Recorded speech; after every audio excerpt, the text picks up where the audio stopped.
If you walked out of the grave, I'm walking too. If you walked out of the grave, I'm walking too. Jesus has a heart for unity. So why do his words so often divide? We live in a world full of division, don't we? My friend ordered a book off Amazon entitled How to Have Absolutely Nothing to Do with Your Neighbours. Unfortunately, he was out when it was delivered. But seriously, when I was growing up in the 60s, the East Germans built a wall. And it became a sort of a division, didn't it, between East and West, between communism and democracy. At the end of the 60s in Ireland, they started building peace walls. And I've been up Shanklin Road on the Catholic side in Belfast. It's a huge wall. And these gates open normally, but when there's riots, they close.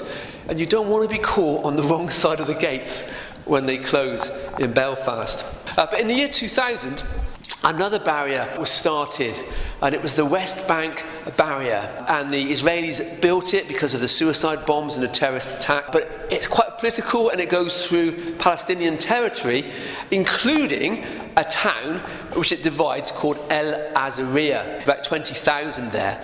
But 2,000 years ago, this town translates as the town of Lazarus, was Bethany. And Bethany was a small village on the southeast slopes of the Mount of Olives, just less than 2 miles from Jerusalem. The most prominent farm there belonged to a young lady called Martha and her 2 siblings. So if an important visitor came to the village, because hospitality was key, they would choose that homestead to be the place where they went. Especially as Martha worked really hard. She was really diligent, she loved to be doing things. Her younger sister Mary was a bit more, she'd like to be, reflect on things, and I'm sure the 2 of them had plenty of arguments, as sisters do.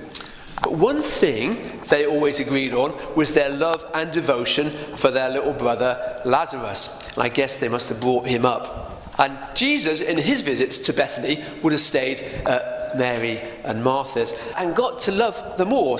Jesus took on board their different characters and loved them for who they were, just like he loves you and I for our different characters and for who we are.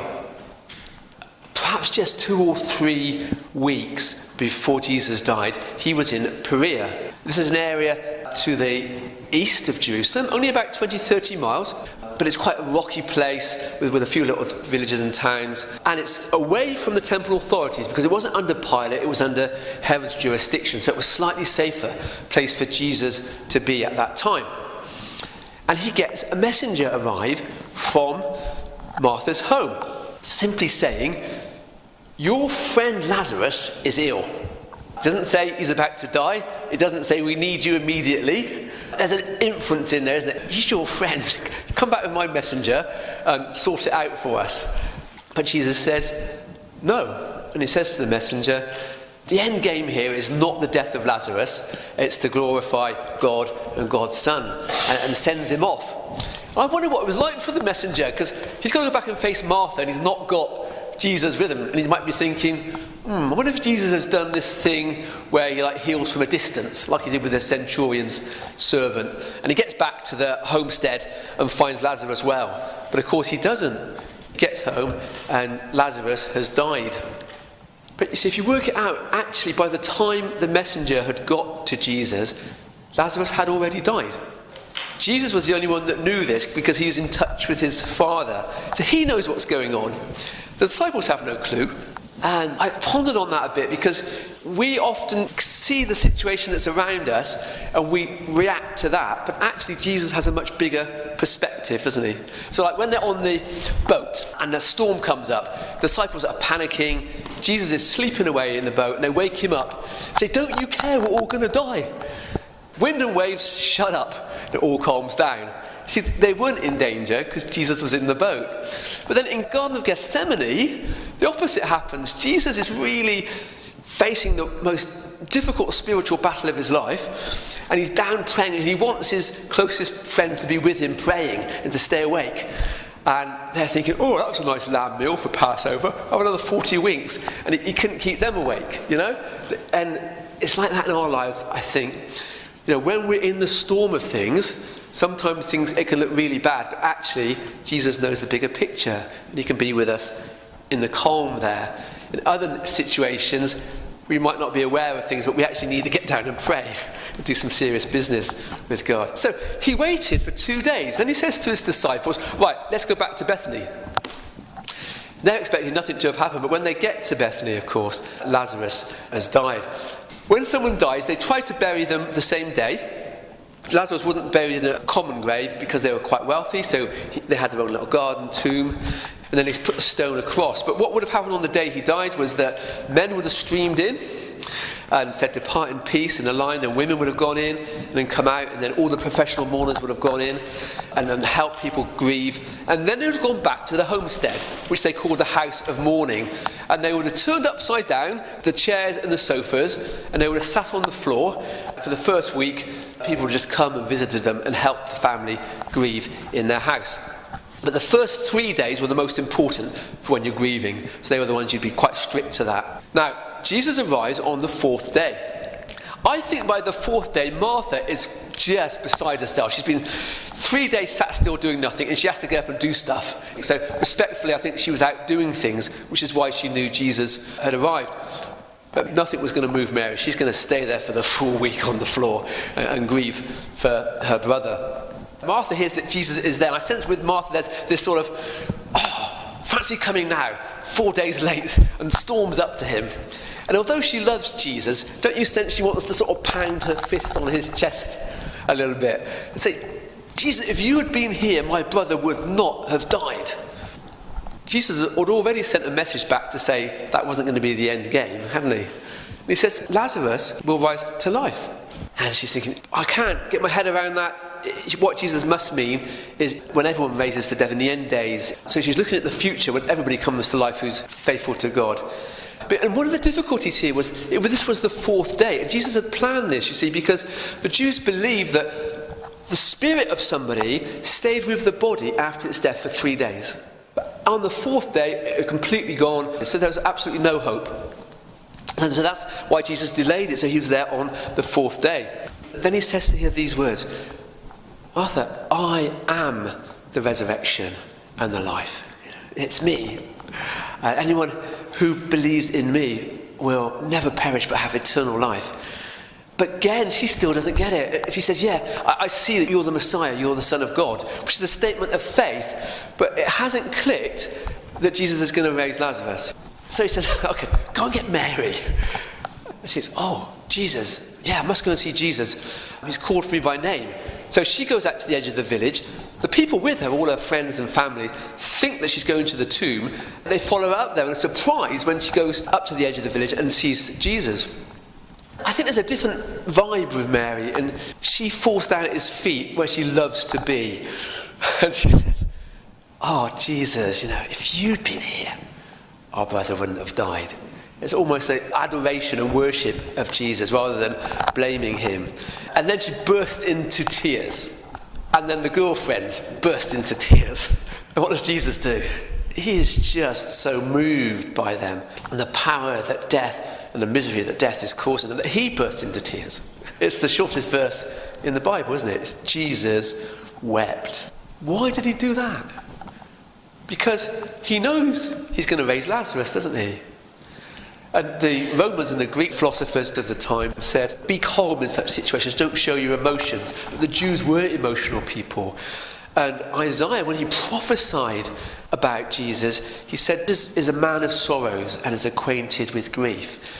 And what he's doing is entering into the pain and the upset and the sorrow that the girls are going through, isn't he? And that's what he does to us today, isn't it? When we are struggling, even though our end game is good, in our time of suffering, he comes in and he grieves with us. He weeps with us. And he says to them, okay, so where is the tomb? Show me. So they take him down to where the tomb is. And he says, roll away the stone. And Martha's still not getting it. She's saying, look, Jesus, he's been in there 4 days. His body's going to be decomposing. There's going to be an awful stink. But the stone is rolled away. And then he shouts up to heaven, I thank you, do you always hear me, God? I'm just saying it for these people's benefit. And then he shouts into the darkness of the tomb.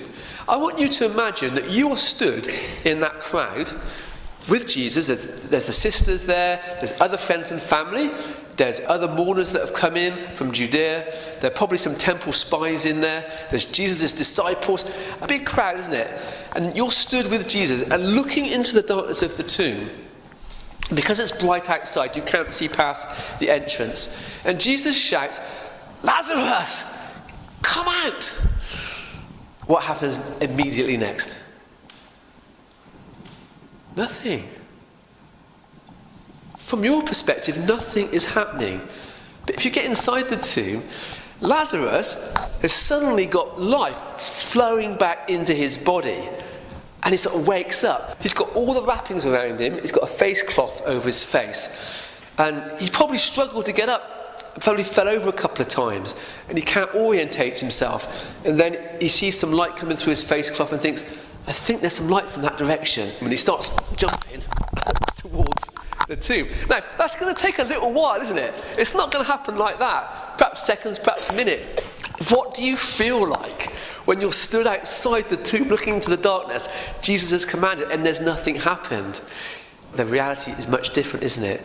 And then the moment Lazarus jumps to the entrance and everyone sees him, I guess people cry out, people are arguing, people are crying, people are stunned in silence.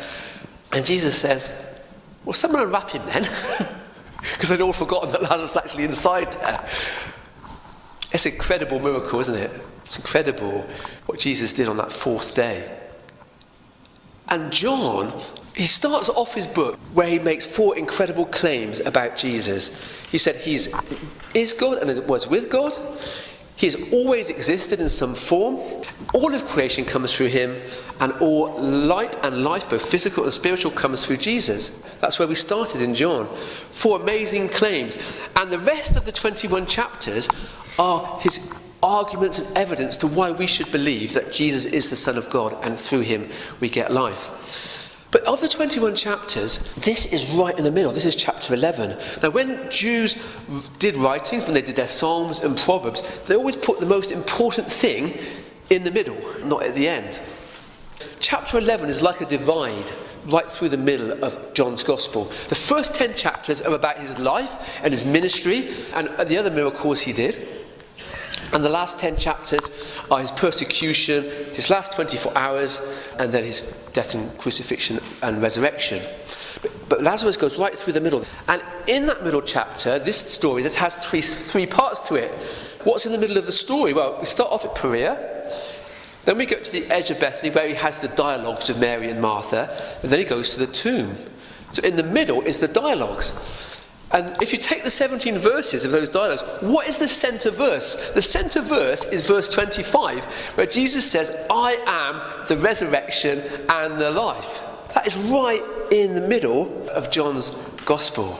And he goes on to say, whoever believes in this will not perish, but will have eternal life. See, that's the point is to believe that. Is to believe that Jesus is the resurrection and the life.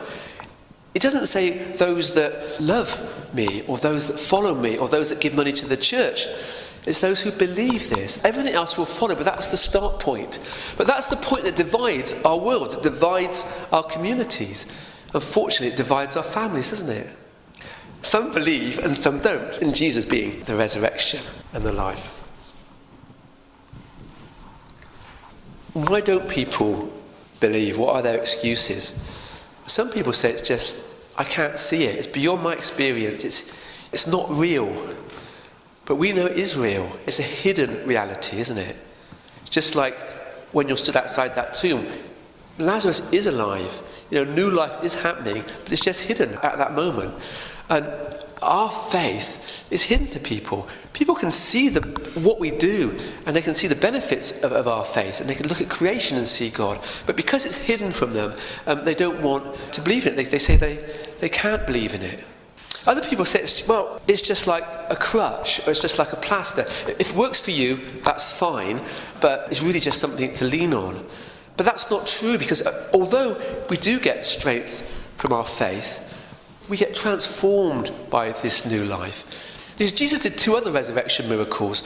One, he raised a widow's son.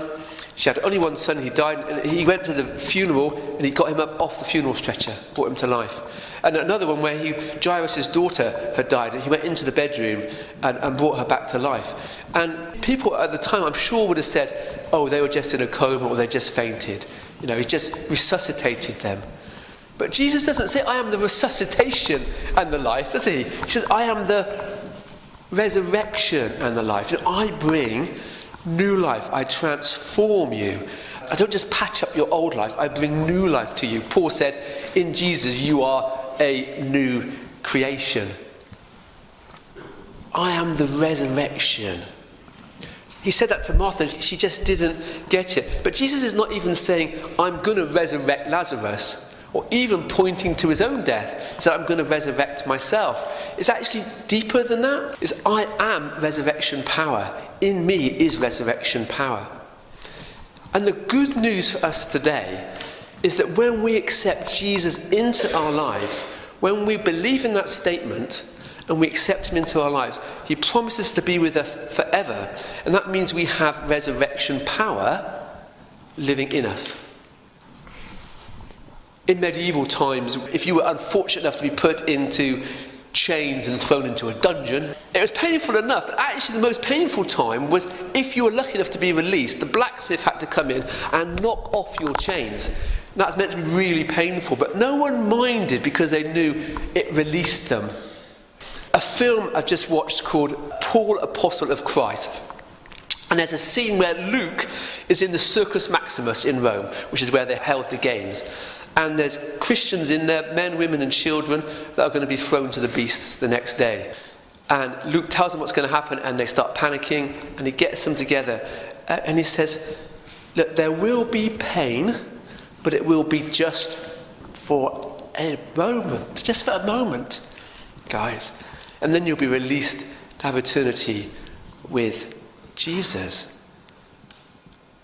You know, and when we come to the end of our days, you know, we don't want to be the wrong side of the gates when they close. You know, we want to have made that decision to have believed in Jesus. We get to death's door, and it might have been a bit rusty. The big key might have rusted in the lock because it's been closed all our life, and the bolt might be forced in. And actually, it might be quite painful to open death's door, mightn't it? To get the bolt out and to open it up.